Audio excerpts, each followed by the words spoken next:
Hello, welcome everybody. So nice to see everyone today. We're all here today to talk about healthy waters. So what we will be doing for the next 90 minutes, we're going to have three incredible talks on water quality over the next, three different talks with some phenomenal speakers from across Europe. And just to let you know also that these talks will be translated into French and some back from French into English. And we also have an amazing illustrator who will be live illustrating throughout the whole process, so we can share that with you afterwards. So without further ado, I'm going to pass you over to Dr. Eskie Britton, who is a marine social scientist, a big wave surfer, an explorer, and an author. Hey, Eskie. Hey, thanks so much, Lindsay. Hello from the west coast of Ireland in County Mayo. So fingers crossed the technology holds up from this remote outpost. I just wanted to give a short opening address in Irish. I'll say it in English also, so you do not need to translate the Irish into French. That'd be a bit too much to ask. So Agrini Ushla, Falch, Agus Buicus, Le Surfrider Europe, Osangur, Avet on Shaw New, Gan Buicus Freshen, Lesh on Ishka, Funchana Baha Erfad. So welcome everyone, and my thanks to Surfrider Europe for the invite to be here and to open this session. My gratitude also to the water, the source of all life. And before I get started, I just really love to hear from the audience out there, and as a way to connect, if you can put in the chat, if that's available to you, what and where your favorite water body is. Just take a moment to think of that, what activity you love doing there, and how does it make you feel, or when was the last time you were in the water? Perhaps some of you were lucky enough to get in there this morning. And as you have a think about that and share it in the chat, it'd be lovely just to see and connect with each other through our connection with water. I'll begin by sharing also my favorite place to be and my ocean connection. And for just over 1 minute, take you into the sea with me. If I can share a short clip, just over 1 minute. Yeah, to bring the water into this space with us for a moment.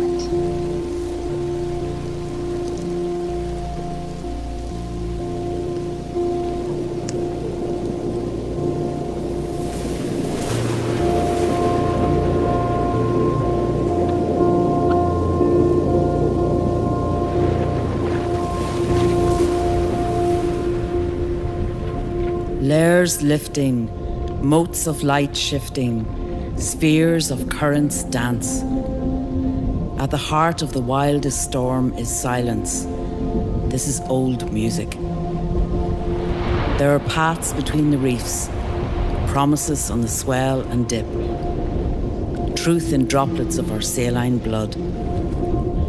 Our bold movement asks questions. This is a place beyond borders. Beyond you and me, to us.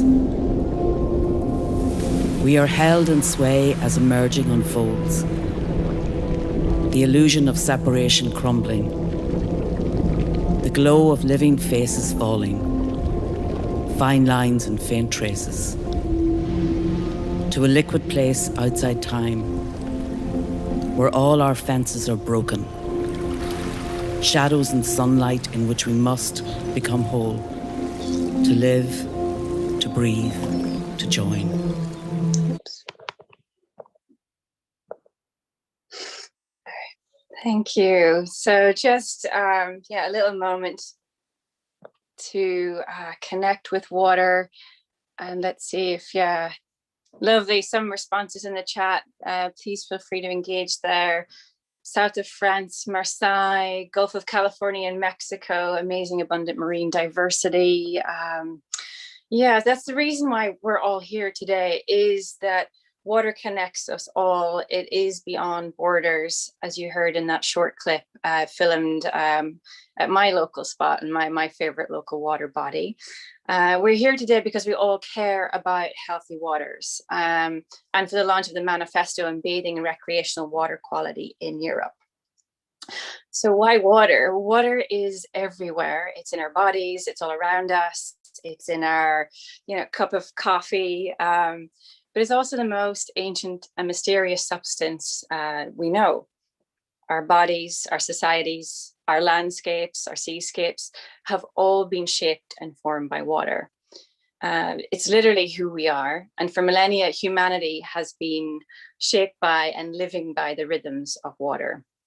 It's the source of our wealth and well-being.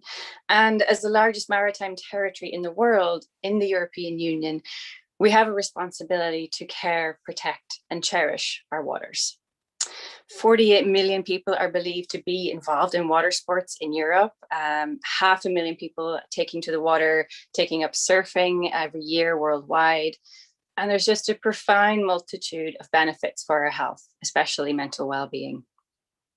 So water environments, or blue spaces, are also the most psychologically restorative of all environments for humans. And this is essential at a time when we face growing psychological distress and collective trauma from the multiple crises we face. And our coasts and seas and our waters are also one of the few and remaining freely accessible public spaces in a lot of cases. That said, water bodies, waterways, coastal sites, they're also highly contested and can be extremely exclusionary, elitist, and very white spaces. Sometimes, it's a space where many different bodies may feel unwelcome or that they don't belong. And also the most polluted waters are often in lower income communities. So when we speak about healthy waters, it's essential that we mean healthy waters for all. And in a recent European Union funded project called Blue Health, they evidenced how proximity to water also reduces income-related health inequalities. So lower income communities actually gain the most benefit in terms of health from blue spaces, from healthy blue spaces. So it's essential that we must restore our waters and the ocean as safe and healthy spaces, but also inclusive spaces for everyone. This has also been a time of profound grief for many, if not all of us, including ecological grief. So just as we began to slow down during lockdown, slow down enough to begin to notice and become aware of the living world around us that sustains us, so too was the shock of how much we've destroyed, a keen sense of loss when we realized how silent our waters were, devoid of sea life, or how tangled and choked our beloved rivers and lakes from childhood memory had become, with an excess of chemical pollutants, nitrates, algal blooms. So this, for me, as a social ecologist, only serves to reinforce our interdependence with water and how we cannot be well in a sick sea. So although Europe's bathing water has improved significantly over the last 60 years, and since the Bathing Water Directive was adopted in 1976, only 38% of surface waters are classified as being in good ecological status in Europe. So I'll just let that figure float there for a moment. Our desire to be cleansed, to wash away those stress and worries that we carry on land, has become tainted in waters that are becoming saturated with our waste and pollutants. So I also, in this space, really love to hear, I just really love to see and hear from leaders and makers in public health also, and medical experts. So if you are here today, very welcome, and please speak up and be a part of the conversation, because a key thing we need to do, and identified in the manifesto, is a need to collaborate across sectors and have a really integrated approach, breaking out of these silos that we find ourselves in. And as I've said at the beginning, water knows no borders. So our approach to a lot of these challenges is how could we be more like water, be more fluid in our approach, be more adaptive, and draw our strength from water. And the consequences are really high for health. And I've directly experienced the consequences as a professional surfer, surfing in polluted waters, off my own Irish coast here, becoming ill from untreated raw sewage. I've experienced the cancellation of surfing championships because of polluted waters in Ireland and in Europe. So, the pollution of our waters in Europe is impacting our ability to participate in sports and so many other activities. And we have the frameworks and targets and everything and resources in place for healthy waters, and yet we're still not seeing that. And also surfers, amongst other water users, have been identified as being at higher risk of exposure to antibiotic-resistant bacteria, which poses one of the greatest threats to public health globally. This is something that the PEER project at NUI Galway in Ireland is investing a lot of research into better understanding the impact and consequences of different types of pollutants entering our waterways and the impact on our human health. And I think for many of us, the most vivid example of how tangled our societal actions and human behaviors are with water, how we all live downstream from somewhere, is the emergence of plastic pollution, in particular its accumulation in the ocean. And microplastics, of which there are millions of tons, so widespread. They're in our drinking water, our bodies, our urine, with poorly understood consequences for our health. And that's just one type of pollutant. At least it's mostly visible. And there's a vast array of industrial, agricultural, domestic chemicals passing into our waters every day. And since Rachel Carson published Silent Spring in the 1960s, overall chemical production has increased 50-fold to keep pace with the demands of our way of life. By 2050, chemical production will triple again. This level of pollution and toxicity poses a huge threat to human health in ways we don't yet understand. And it's weakening the ocean's resilience and capacity to offer us its life-sustaining gifts, its ability to protect us from the worst effects of climate change. And again, this entanglement speaks to botanist Robin Wall-Kimmerer's call to restore a culture of reciprocity. How if we restore and heal the waters, we're restoring and healing ourselves. I think that's a critical link to make, is again that interdependence with the health of our water and our health. And some shortcomings in the Bathing Water Directive as it currently stands have been identified in the Manifesto that we're seeking to address. So I'll just outline a few of these very briefly. Monitoring is limited to bathing waters only.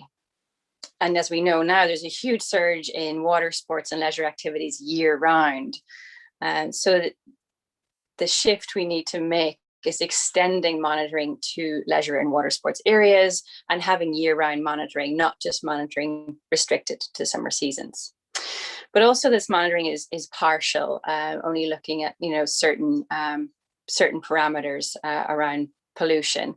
There's also insufficient corrective measures at source. So there's no performance obligation to eliminate sources of pollution.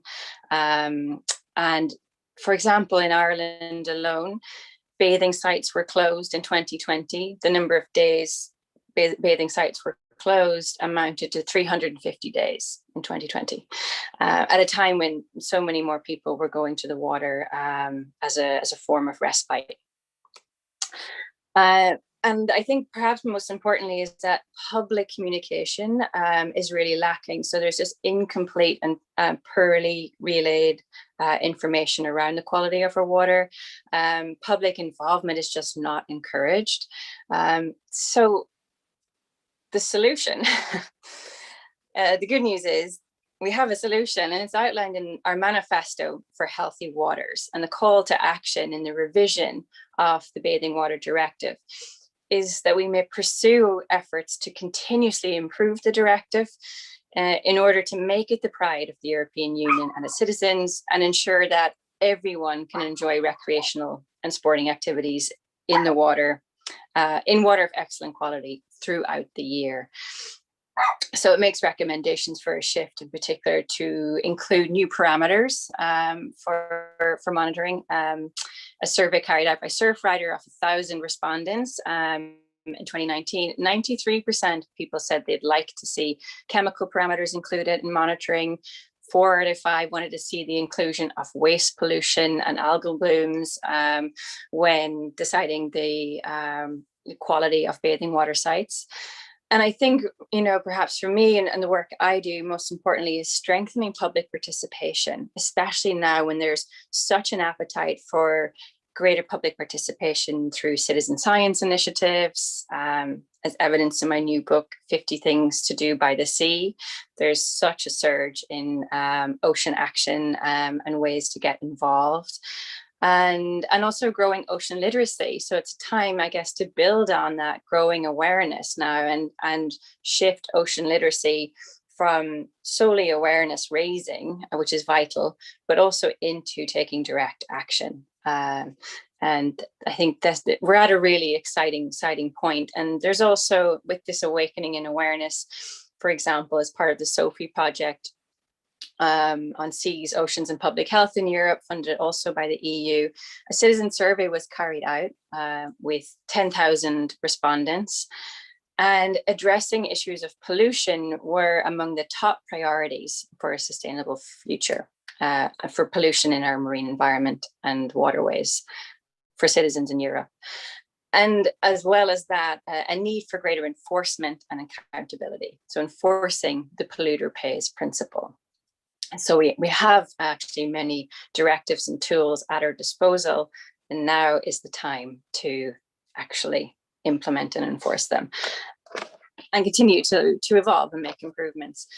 So I guess to bring this to a close, I think it's really important that we continue to share research into the links between water, ocean, and human health, integrating that knowledge into policy action, as we've done here today.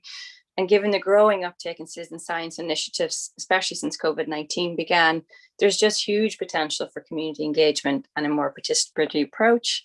But this must be meaningful and inclusive, and especially including those most impacted by polluted waters. And I feel like Blue Health, that's the potential benefits for health and well-being through our connection to water, are tremendous to be realized. And through these connections, we can engage people in water protection and conservation. This is a right place for community building, especially when we look to build back better following the societal upheaval of the pandemic. And finally, let us foster a culture of care for our waters and ask ourselves, in healing the waters, how might we heal ourselves? Thank you. Thank you so much, Eskie. So interesting. And I think for me, my biggest takeaway is this shift from awareness to action. And hopefully that's why everyone's here today to learn how best we can do that. So we're going to move over to our first panel now, and we're exploring the question, why are healthy waters important?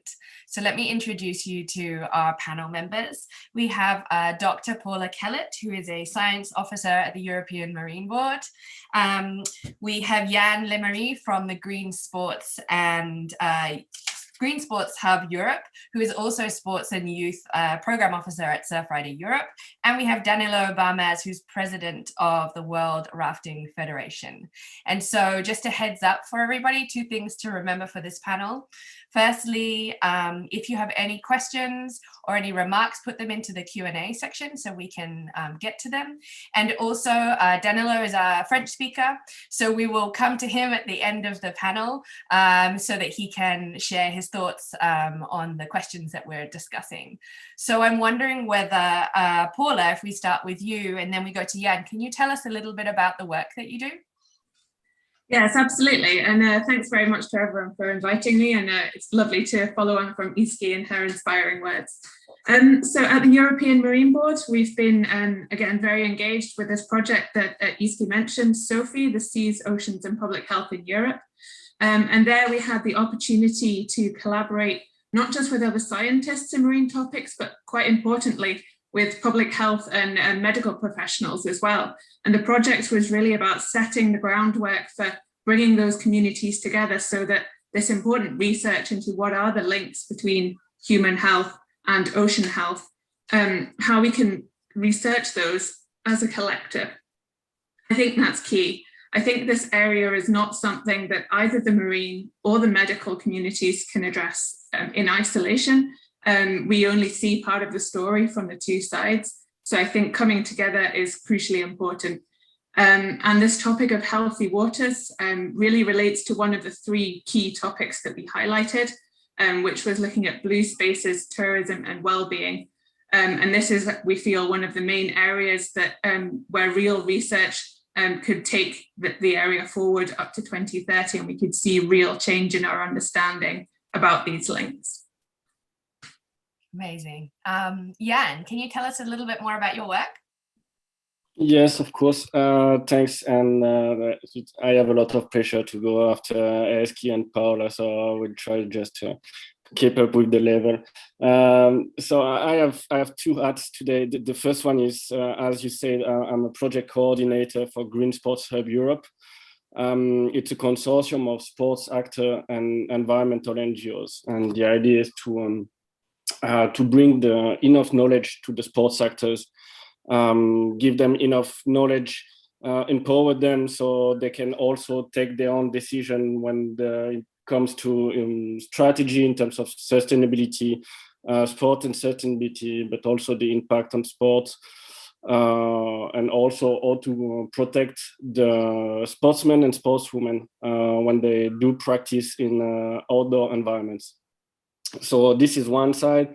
And the other hat is, as you said, I'm the head of sports and youth for Surfrider Foundation Europe. So there's this question, as Eskie put it, this link, this emotional link with the ocean and with the aquatic environments that is paramount to us. Or do we transfer this knowledge to the people, or do we bring all the people together? So this is quite interesting. It's quite challenging as well, because we don't all have the chance to live close to a coast. So or we actually engage everyone is paramount. And basically that's my daily job. It sounds like a very interesting daily job. I have a question for you, Paula. Like, what would you say? What is your definition of healthy waters? So I'm actually going to give you two answers. One is going to be my perspective before I joined the European Marine Board and the Marine Science Policy, and the other one is going to be after. So before I joined, I was in fact involved in marine engineering and naval architecture, so working in the shipping industry. And at that time, the concept of a healthy water was, so long as there's nothing big to crash into, it's probably fine. The idea that there might be other things in the water that we need to worry about didn't really come up. But now that I work in this landscape, I think that has completely changed. And I think now a healthy water is one that has a thriving ecosystem, a good biodiversity. It's not being negatively impacted by human activities such as shipping and many others. There's also no potential for harm to humans who want to interact with this water. And it's an environment that can support the services that we as humans depend upon to live on this planet. So I just wanted to share those two perspectives just to show that, it changes when you become involved and become interested.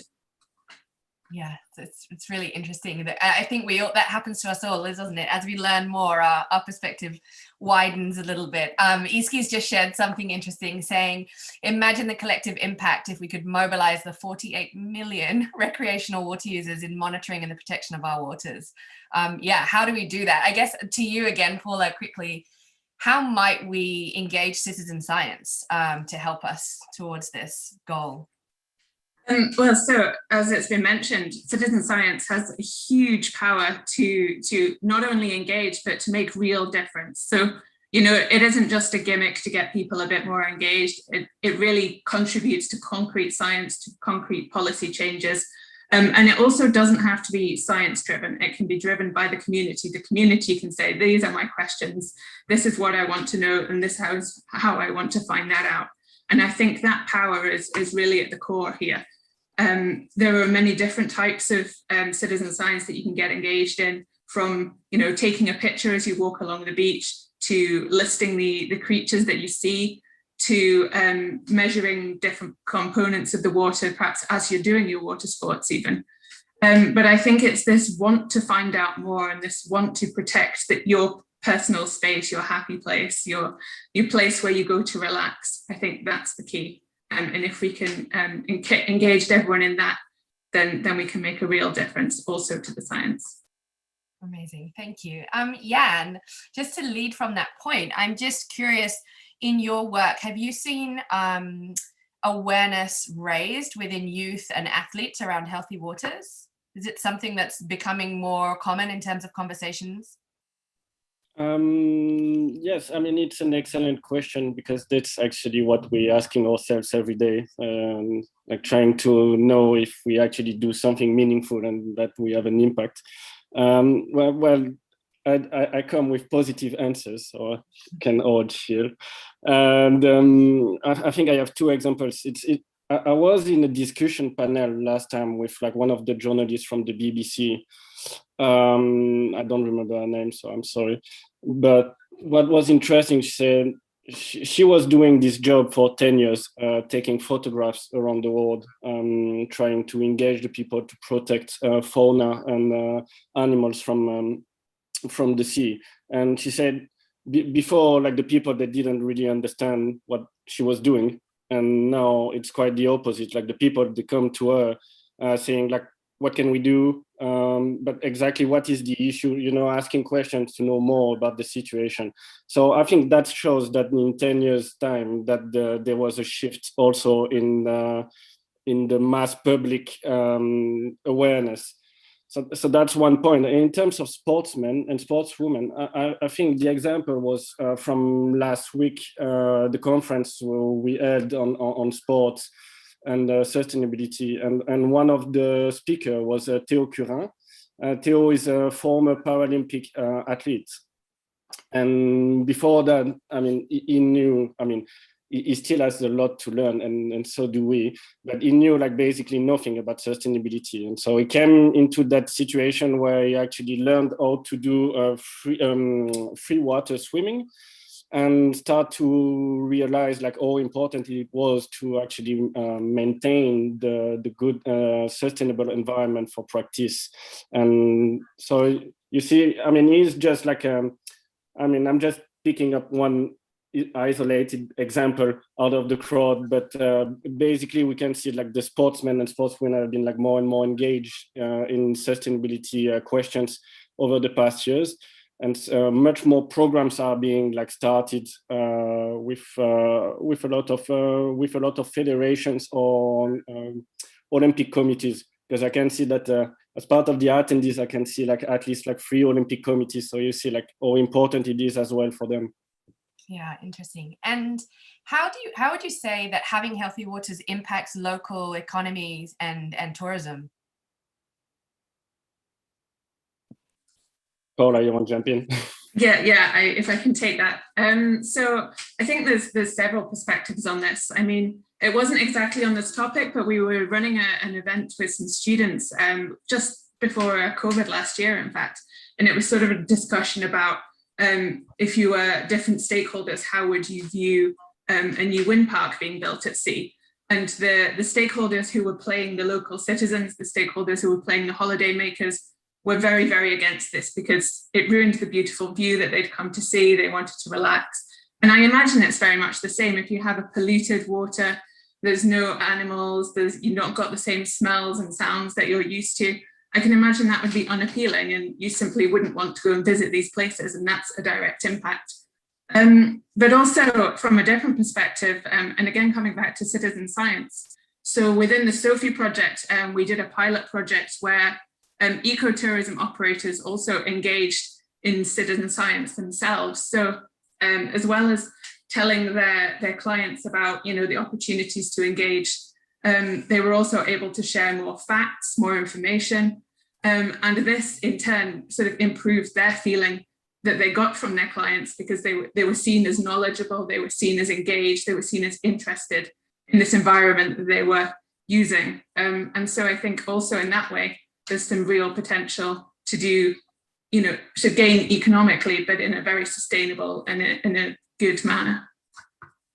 Thank you, Paula. I think we might go over to Danilo now. And a couple of things, Danilo. Firstly, I would love to hear your definition of healthy waters, but also just curious how you think the use of our coastlines and waterways has changed over the last, say, 10 years and how that impacts the work that you do.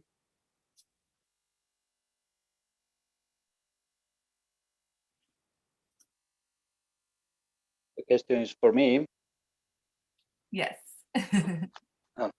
Tout d'abord, une question technique, une information technique. Est-ce que je peux aller en continuité avec mon français ou je dois faire des pauses pour le « je peux aller ». Alors, tout d'abord, merci pour l'invitation. C'est un grand plaisir d'être sur ce plateau avec tous ces beaux sourires qui donnent de l'espoir pour le futur de mon cas, dans mon cas des rivières, mais des océans.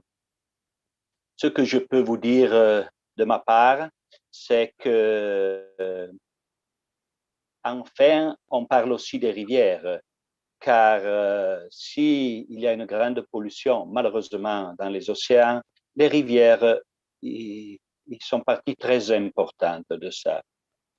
Mais je veux surtout vous donner passer un message d'espoir, car dans mes plus de 40 ans d'activité en rivière, j'ai vu des grosses améliorations. On est passé de la poubelle publique où tout le monde y jetait tous dans les rivières car on ne le voyait pas, ça passait à la mer. Et sur les montagnes, sur mes montagnes, c'était quand même propre, ça allait à la mer. Enfin, ça change, mais malheureusement, ça change aussi la production de la plastique, de la pollution, de tout ça. Et alors, on doit aller vraiment très vite et surtout, merci à des fondations comme vous, on peut adjoindre des résultats très importants. Le sport, ça peut être basique dans tout ça. C'est les jeunes, c'est le futur. Et vous êtes la démonstration de ça. Vous êtes le futur. C'est dans les mains des jeunes pouvoir changer ce monde, changer ce système de vie. Et les sports, comme n'importe quel parent, c'est la première chose qu'ils font faire au fils. Parce que tout s'y démarre avec le petit sport, rivière ou pas rivière, haut ou pas haut, mais c'est quand même le sport. Et c'est depuis là qu'on doit partir à travailler pour augmenter ces générations attentives à la pollution, à l'usage de la plastique, un des plus grands problèmes à ce monde. Nous, comme fédération, toutes nos compétitions, ils sont hors plastique. C'est une goutte dans un océan, mais je crois que avec plein de petites gouttes, on peut atteindre des résultats très importants. Le sport, c'est quand même la joie. C'est la joie qu'on vit surtout dans l'adolescence. Et ce qu'on apprend là, on le porte toute la vie. Depuis, je peux faire un petit exemple dans notre sport et dans mon pays, que c'est l'Italie, où avec le rafting, on est rentré en pleine force dans les écoles. On a des succès énormes, car trouvez-moi des gamins qui n'ont pas envie de s'amuser en équipe et dans l'eau. Et là c'est fait. C'est ce mixte entre sport et ludique qui peut facilement atteindre aux gens. Et dans ces moments, c'est là qu'on doit passer les messages. Quand on descend les rivières, on voit les ordures des fois et on fait noter aux gamins. Et je vous assure que quand ils revoient leur maman, leur professeur, leur maman, leurs parents, une des premières choses qu'ils disent après « Oh, c'était beau, on s'est amusé, on a vu ça ». Et on ne doit pas jeter ça parce que c'est pas beau à voir et c'est déjà un passage. Bref, comme je disais, c'est une porte ouverte, le sport. On doit vraiment y taper dessus, car on a aussi une meilleure facilité d'arriver sur les télévisions, sur les journaux.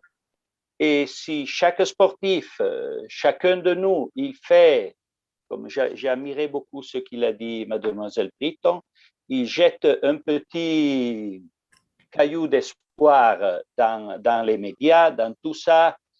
C'est comme les avalanches. D'une petite boule de neige, ça peut partir une très grande avalanche. Évidemment, on ne doit pas quitter de forcer, car, comme je disais avant, le monde, ça va vraiment, vraiment très vite. Et cette pandémie, malheureusement, ça a été très grave, car la production des masques, moi, je vois dans mes petits voyages là, on en trouve partout maintenant. Et on avait résolu des problèmes, on s'en trouve une autre. Mais malheureusement, je crois que ça serait toujours comme ça. Mais quand même, les nouvelles générations, ils ont un pouvoir incroyable. Et moi, je suis très critique avec ma génération. On a fait, oui, des très bonnes choses, car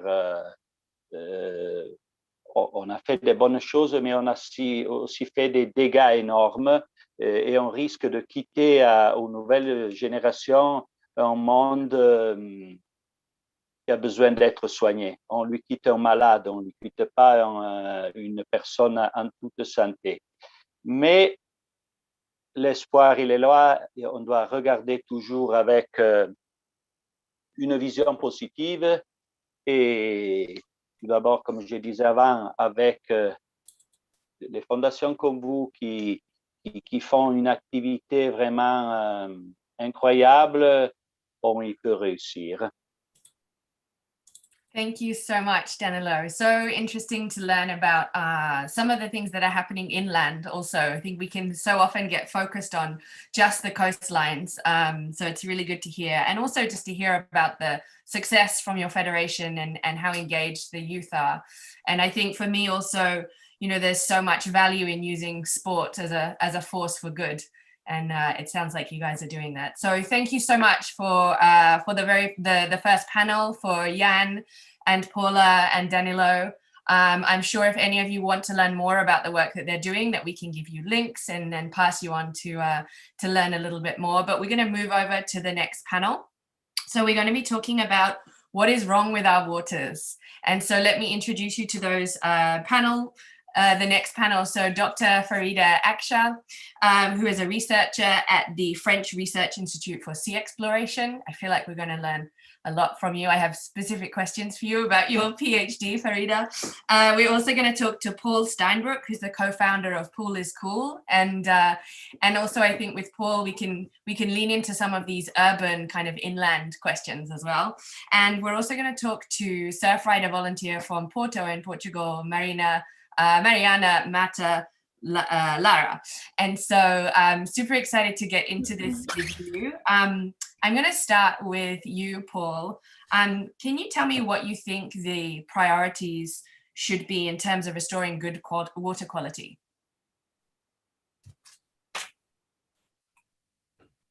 We need to turn your... Yes. Sorry. First, again, thanks for inviting me to this super interesting panel. I'm speaking from Brussels, the only capital, I guess, in Europe that has not a single opportunity for outdoor swimming nowadays. And that's what Pool is Cool is fighting for, reintroducing open air swimming in Brussels. And therefore, I think one ambition is indeed also swimming in the water that is already there, whether it's channel, the canal, whether it's the lakes or ponds that are around here. And it's clear that the water quality today is not good. However, one thing I find interesting when we talk about healthy water, which is also related to swimming, is perception that for most people, and also basically for most legislations, the most healthy water is the most dead water, which is the classic swimming pool water full of chlorine and no life at all. I think there's a contradiction, I think, for many people in the perception what healthy water is, when we actually talk then about natural water, which is full of life, which some people see also as a threat. Because you're not always sure what kind of life is in there. So for us, the priority is first getting this perception right, that healthy water is not necessarily dead water, but this is full of life. And secondly, then think about how this can be improved by, and we are working in an urban environment where the biggest challenge usually is combined sewer system, which have overflows into the canals or rivers, by actually adapting public infrastructure and also making people more aware how infrastructure works, so that they understand why water is polluted as it is today, and what are actually the means to work on it. Thank you. Farida, I would love to learn more. One of the things that I was fascinated in when I read your bio was that you have a PhD in marine eco-toxicology. And I think I might not be the only person who wants you to explain what that is. So can you share a bit more about your work? So, in marine eco-toxicology, do you hear me? Yes. Yes, okay. In marine eco-toxicology, so we conduct research in order to acquire knowledge on the toxicity of chemical pollutants in marine organisms. So as you can imagine, it's a very hard work, because there is a very high diversity of chemical substances in seawater, and so it is very difficult to study all. And another point is also that you have also a different kind of toxicity to assess. And so it's a very huge question. And, like humans, marine organisms can also have a different sensitivity to chemical pollution. So every day we have to make the good choice in order to try to better assess the impact of chemical pollution in marine ecosystems. Thank you. Mariana, I would love to know from you, because you are really at the front line, right? You're a volunteer in Porto. What are you seeing in terms of impacts, in terms of pollution, whether that's health, marine life, biodiversity? Are there any examples you can share with us? Yes, absolutely. This is a topic that it's very relevant for us at Surfrider Porto, because we have lived it firsthand. In the fall of 2016, we started having different testimonials of surfers having different issues, being hospitalized, and so on after surfing. So we started seeing, that it was becoming an issue. And there were people with gastroenteritis, otitis, so like stomach infections, skin infections, ear infections after swimming. So we decided to do something about it. And we created a crowdfunding campaign with the community here in Porto to be able to fund a project for taking water samples ourselves, taking it to an independent lab. And this got like a really big impact, because people really cared. And then in the following years, we extended this and brought on board different industries related to surfing here in Porto. And then we were able to extend our sampling stations to other 2 beaches. So we have in total 3. And we realized of crazy amount of, for instance, we sample Streptococcus and E. coli, and just last month there was E. coli was 189 times above the threshold, above the limit allowed, 189 times above that. So it is crazy.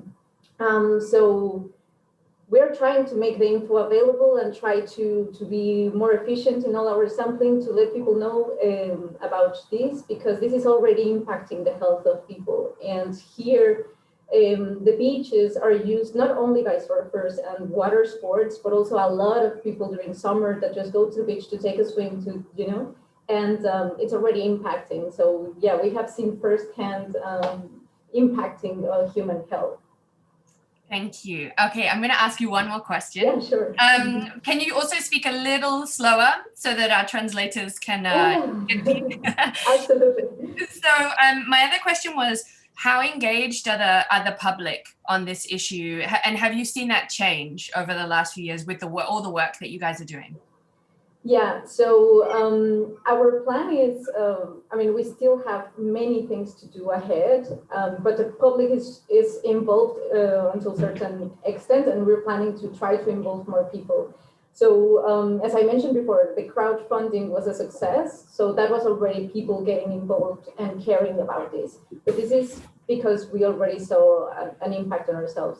But we try to make, we use Instagram as the main communication channel, and we publish every week, like a very highly visual, photo with, okay, this beach, the quality is good, bad, very bad, or medium, and just with color. So very simple, straightforward communication. So people are aware of, okay, can I go swim there or not, And we also are trying to engage them through our website that we just launched, where we are publishing all the graphs. So you can see each level along the past months, years, and so on. And you can choose the beach and whatever. And then people also write directly to us. But we also try to engage them through different activities that we carry out. We organize many monthly, for example, movie nights, and a lot of the community go there. And we also participate at talks and events in the city. So for example, next week we are talking in one association that is focusing on, okay, letting the people know what are the important associations doing stuff in the city. So we try to participate in all this and to reach people through different channels. And we're always open to new volunteers and new people wanting to join us. Yeah. It's really interesting. And I think it's so, it gives a lot of hope to see how much more people are getting engaged and also just more educated on the issue. I'm wondering whether, Paul, you can talk to us a little bit about, I'm really curious about Pool is Cool in terms of the outdoor swimming. I mean, I know where I'm from in Jersey and the Channel Islands in the last 12 months with lockdown and everyone being a little bit more stuck in their own environment, is that outdoor swimming and open water swimming has become so much more popular. So are you seeing the same? And can you maybe tell us a little bit about the work that you guys are doing and the campaigns you are creating to enable more people to get time in the water?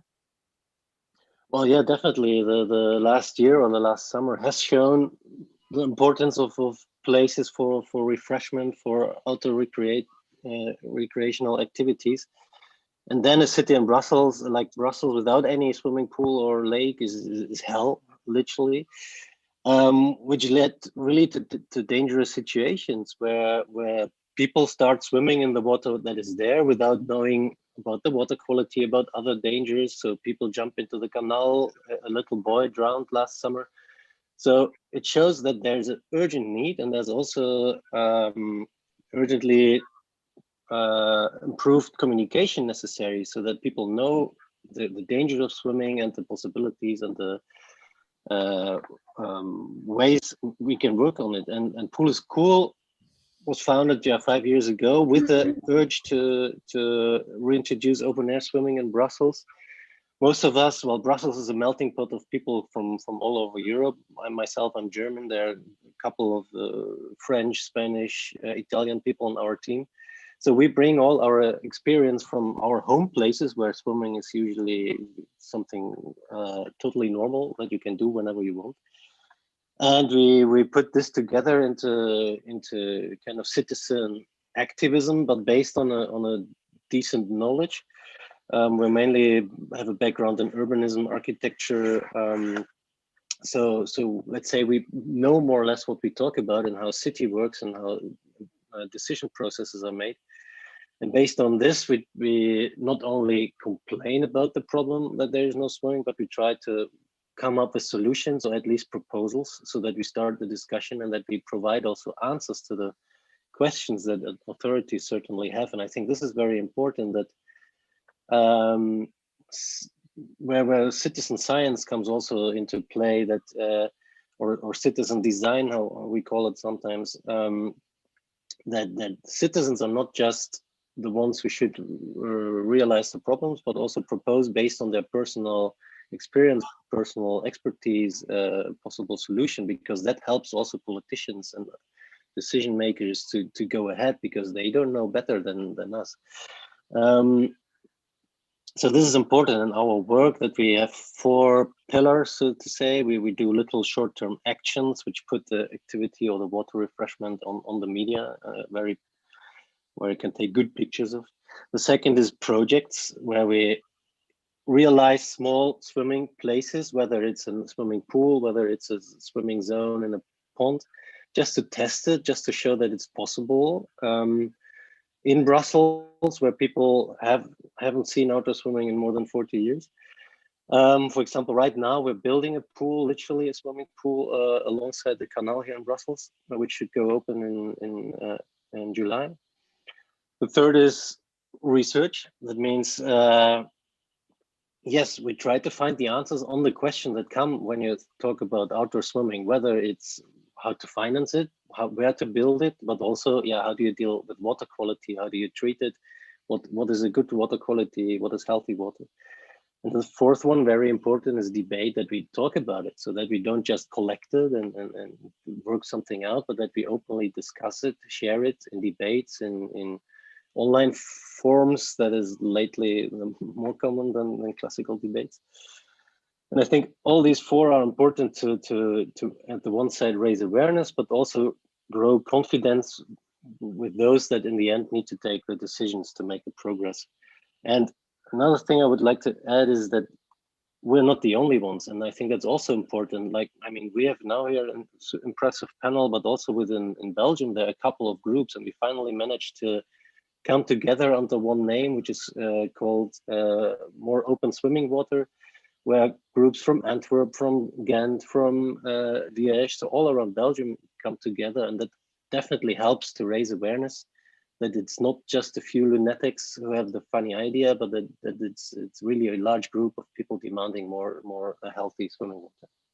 Yeah, and giving people an opportunity to use their voice to change policy, which is what we're all here for, right? Farida, I would love to know from your perspective what you think the priorities are in terms of restoring good water quality. What needs to come first? Okay, maybe you know that, but more than 140,000 manufactured substances have been produced the last years. So there are a lot of complex mixtures of chemical substances enriching the ocean. But as said previously by the man from Italy, I don't remember his name, sorry. Danilo, yeah. Yes, more than 80% of these chemical substances are coming from land uses. So it is very important to identify the sources and to try to limit the sources, or at best to eliminate totally the inputs of substance in the environment.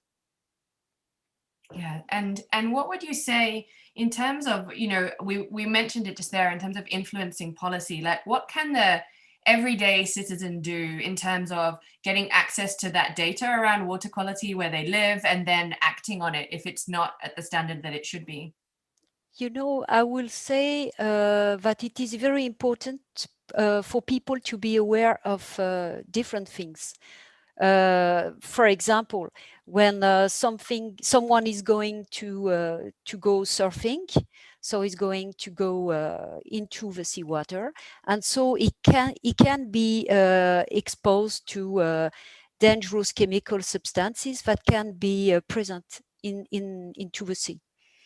But it is very important also that people having recreational activities to be aware that they are also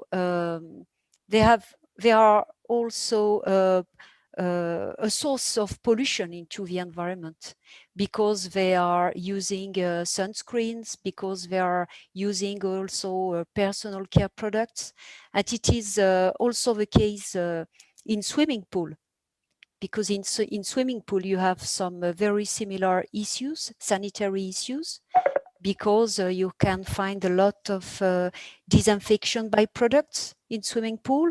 You can have also the presence of personal care products brought by the people, and you have also you can have also the presence of medicines, because people can excrete some of the medicine they absorbed for an illness, but also flame retardants that can leach it from swimming equipment. So there are a lot of similarities between these two kinds of community water users, I will say. And if I can add something, another point very important is that plastic pollution has a very high media coverage. And it is true that plastic pollution is a world problem. But I will say, I would like people not forget that the invisible part of sea pollution. You know, you have microplastics, but you have a lot of chemical substances that are dissolved in the water column that you can see, and these kind of substances can be much more dangerous than plastics. Mm. And one of the things that is proposed in the manifesto is to extend the parameters in terms of getting that water quality and that data. So from beyond just bathing waters to recreational as well. Can you explain why that's so important, and who is impacted by using recreational waters rather than just bathing waters? I'm sorry, I didn't hear very well the beginning of your question. Yeah, I was saying that within the manifesto, one of the recommendations is to extend the parameters from just managing and getting data about the water quality of bathing areas to recreational areas. And I guess it speaks to, some of the things we talked about in the last panel where we talk about water sports. But why do you think that's important in terms of extending those spaces and getting data on broader waterways? Okay. It's a new subject for me. Huh? I just addressed recently with people from Surfrider in Biarritz, because we worked together on a project. And, European water policy progressed these last years. Unfortunately, we have different water directives that help us to have a better knowledge on the chemical pollution state of coastal seawaters.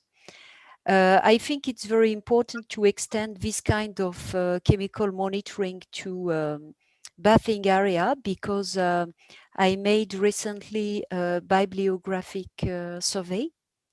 And it is true that there are very few data available for swimming area, bathing area.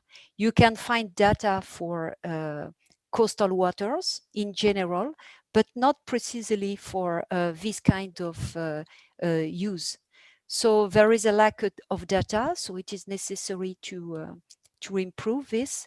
And as you may know, we need such data to evaluate in a second term the exposure level of swimmer, surfers to potentially dangerous substances. Yeah. And yes, and if I'm not wrong at the moment, the legislation concerning bathing area is only concerned only bacterial pollution and no chemical substances. So I think it's a point too that could be improved in the next future. Yeah. And for those of you who haven't read the manifesto, you can find it on the Surfrider site to learn a little bit more. It's super interesting. Mariana, I wanted to ask you, you know, you're working in Porto and you're super engaged with your local community. Are there places around the world that you look to as good case studies of places that are having real success in this space? Well, we don't have an example to follow, let's say. We just try to come up with our own path based on our community. So the issue with our water quality here, I mean, it's that there is the huge urban pressure, and the watershed has already been identified as stressed and polluted by the academic community. So then with this recognition, we're also trying, you know, to follow a path of making municipalities, because we're talking about 3 different municipalities, to commit with some actions.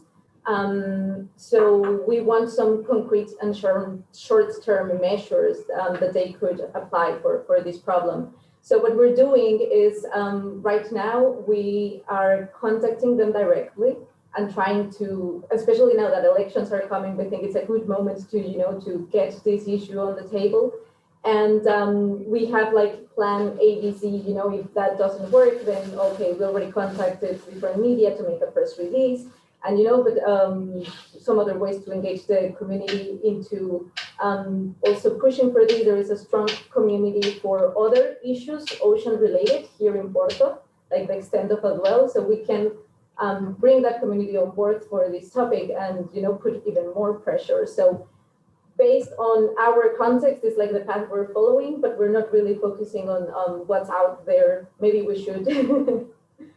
Thank you. Paul, I have a question for you, because the work you're doing is having a really big impact in Brussels. Like, what advice would you give people who are listening who want to have an impact in their local community in terms of communications? Like, how best do you talk about these issues so that people become more engaged and take action?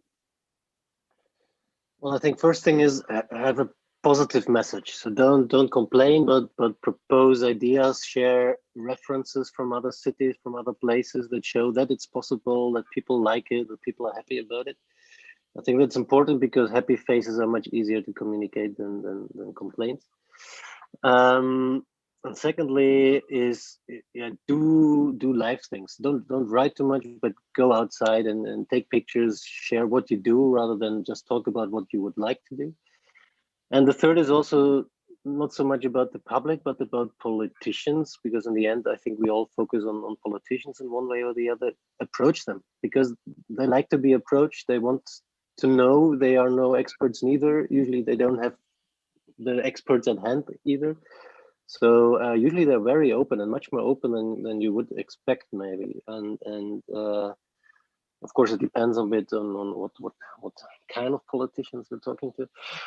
But don't be afraid that there's a kind of barrier between them. No, usually politicians are also people with family and kids, and water is so attractive, especially to kids. So that would be the fourth tip: work about kids, because with kids you get the parents and so on. So maybe these are 4 little tips and tricks that I could share. Amazing, thank you. One last question for you, Farida. How would you say climate change is impacting the quality of our waters? Is it something that is shifting the data that you're getting back? No, it's true that chemical pollution will be impacted by climate change. I give you an example. You know, so in seawater, you can have a high diversity of chemical substances, and the physico-chemical property of these substances will be affected, for example, by water temperature. And so by changing water temperature, you can favor the absorption of some chemical substances. So you will have a higher biodisponibility for the organisms and a higher risk of toxicity expression. Another example is, for example, for metals. Metals, they can exist on different forms in the seawater. And so changing the temperature or the pH value, you can have an impact on the speciation of metals. And this can affect also their toxicity. So there are some examples, but yes, of course, chemical pollution will be affected by climate change, but not only chemical pollution, but also biological pollution. Because you know that with climate change and the rise of temperature, you can have a melting, ice melting, permafrost melting that can remobilize some pathogens for humans.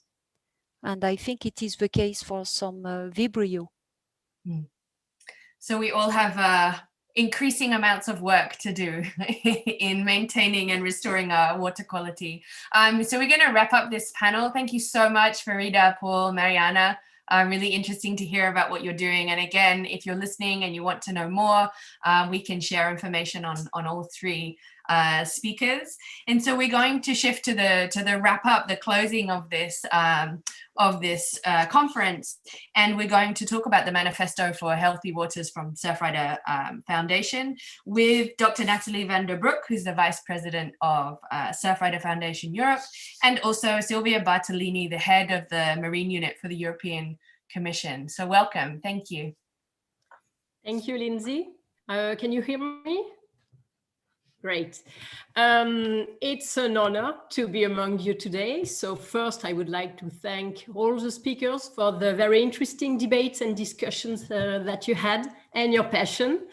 It's important. As you said in the different panels, water pollution poses a significant threat to our health and safety.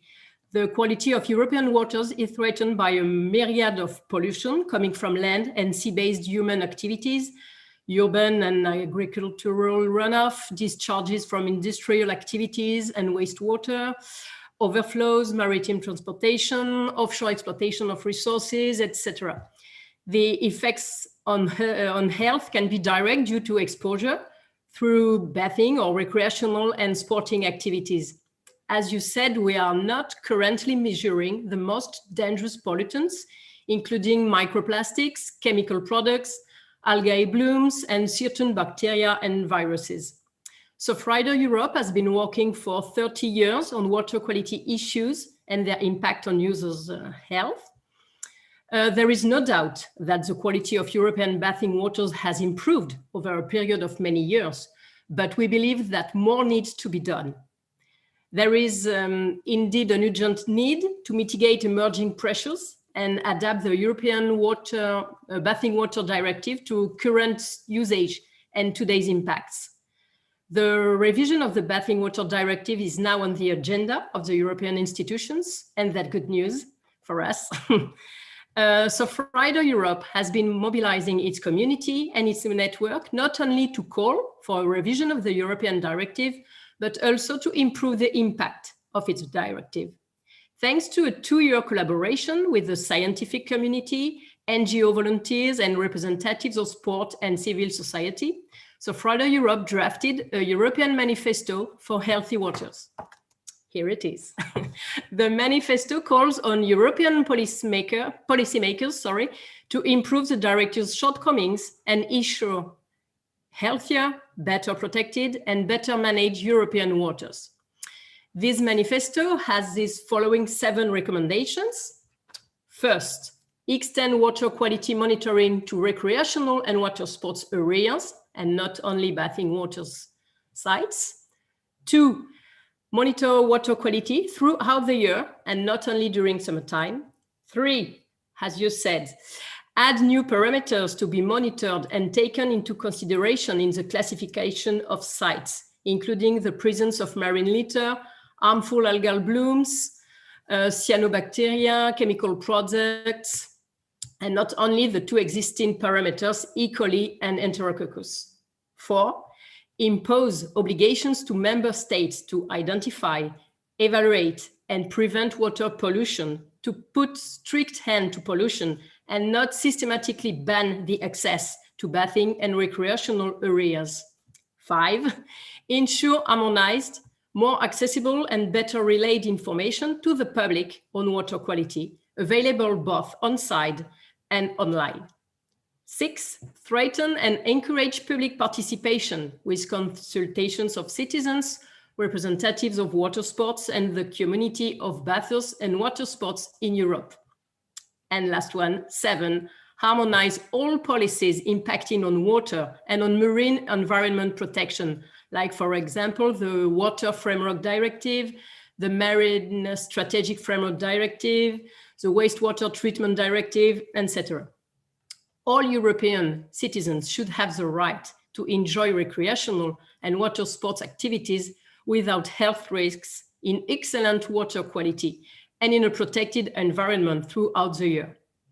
The EU Green Week, which is dedicated to reach a zero pollution ambition, provides a good opportunity to deliver this manifesto on behalf of its 57 signatories from over Europe. It's my pleasure, Sylvia, to give it to you, even if it's virtually, but officially. We invite you to read this document and share it with your team and with the European Commissioner for the Environment and the Ocean.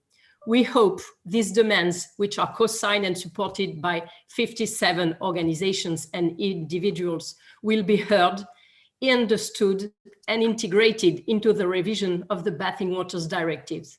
Thanks a lot again for having taken time to participate to our event today. And Sylvia, now I turn the floor over to you. Thank you. Thanks a lot, Natalie, and thanks a lot to all the speakers and to Surfrider for organizing this event today. I, let's say, virtually take with me the manifesto, and I'll promise that we're going to look very carefully into that in the context of the review of the Bathing Water Directive that, as you were saying, is already ongoing. So we already have published a roadmap, and that is important. We're going to launch a public consultation, and I hope that with this manifesto in a certain way will be your contribution to the public consultation that we would like to launch before summer. But let me say one thing. I think that as Natalie, you were saying before, but also as many persons underlined with their intervention, the Bathing Water Directive is one instrument which is extremely important to provide, to let's say, to assess, to classify the quality of bathing water and to provide information to citizens. But it's one of the instrument which is at the end of the chain. Unfortunately, our bathing waters are often, let's say, suffering from a number of threats. Some are more visible, like plastic pollution, and other, as it was said by the marine toxicologists, are, let's say, less visible, but sometimes much more dangerous.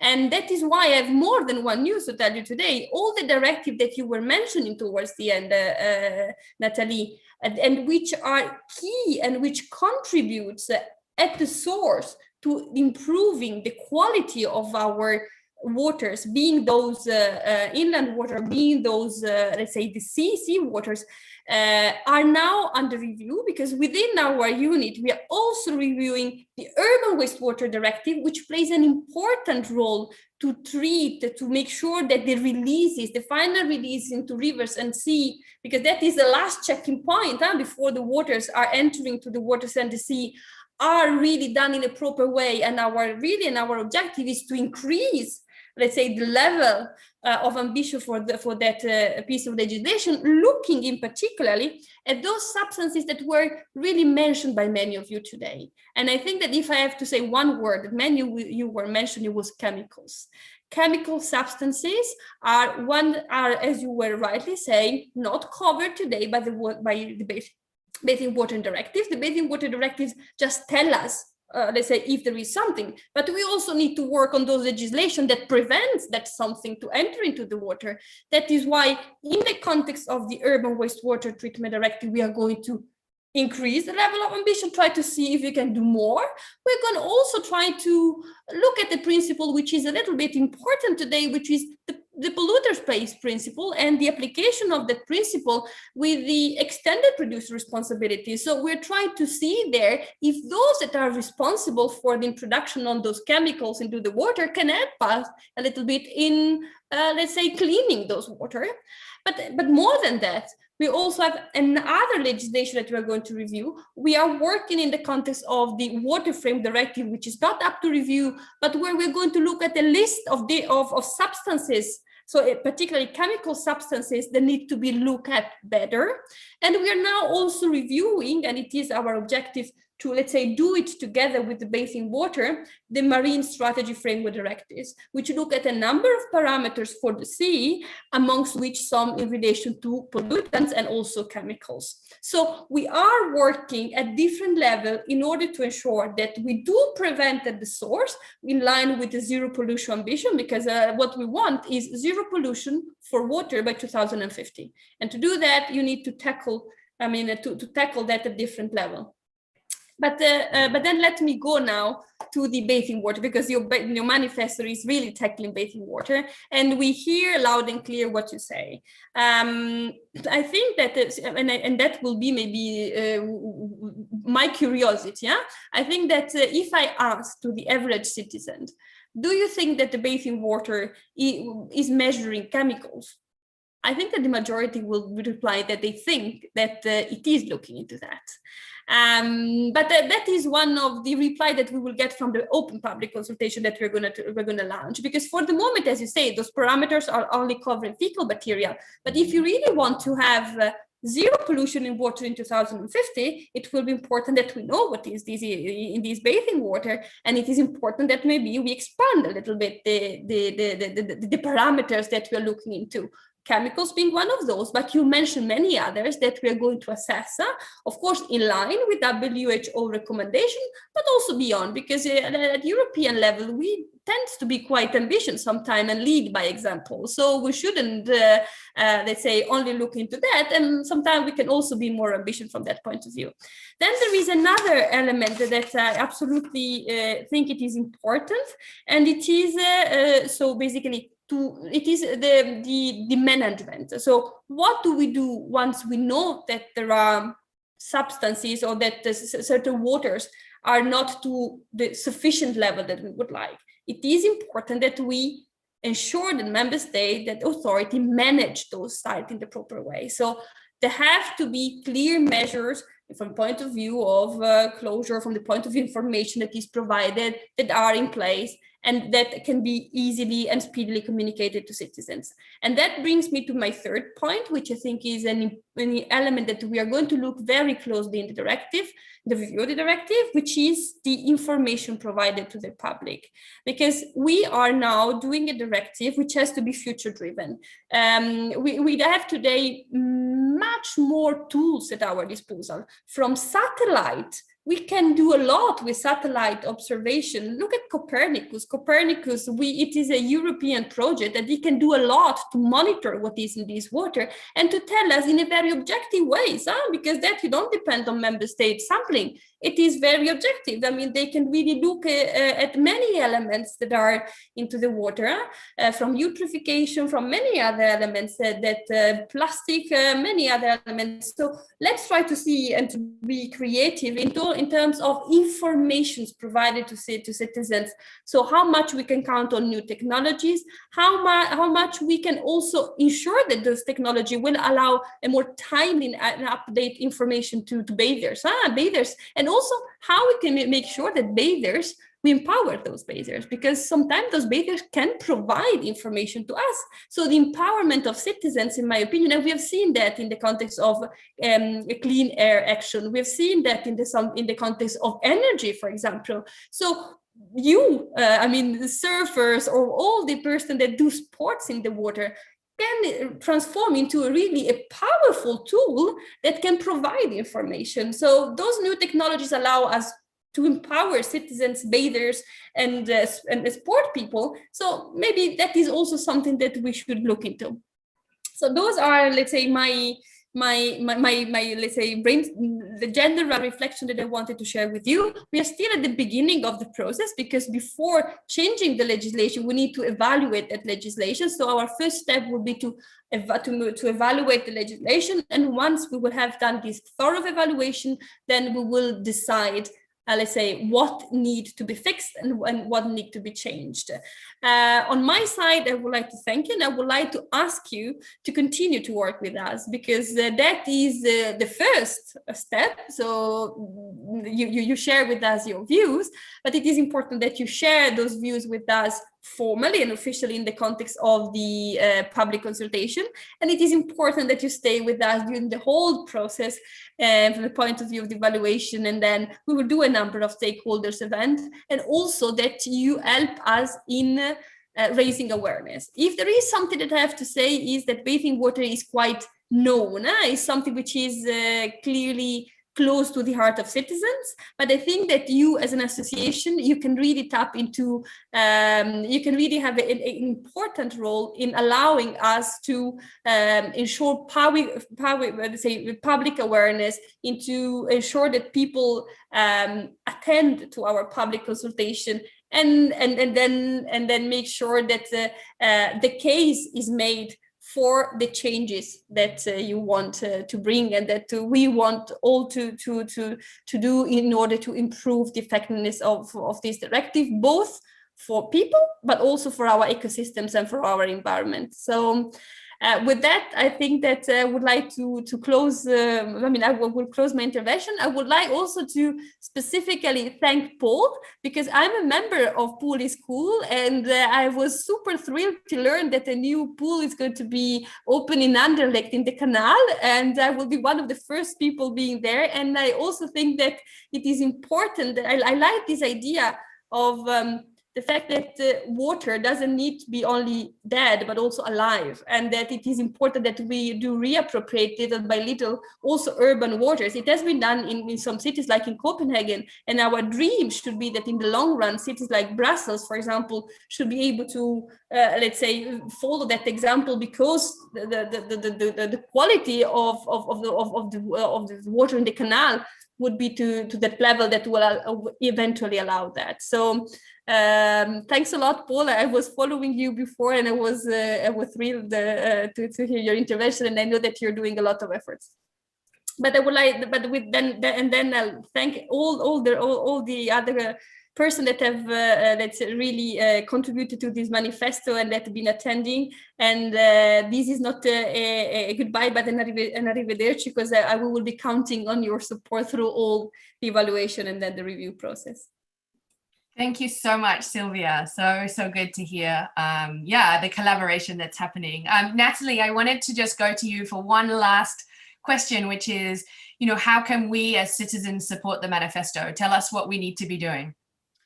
Or you can share it in your social network if you want. You can follow all the news of Surfrider, and if you want, you can become a volunteer to help us to share again this manifesto. Other NGO can sign it and support the action and be part of the story.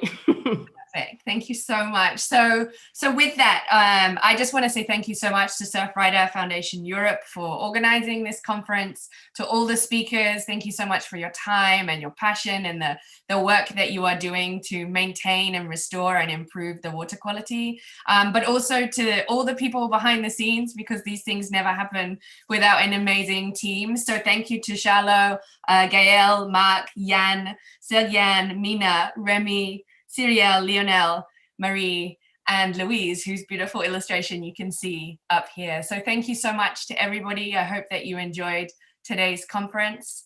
And we hope we can all stay in the loop and support the manifesto and watch the impact that it has. Thank you so much. Thank you.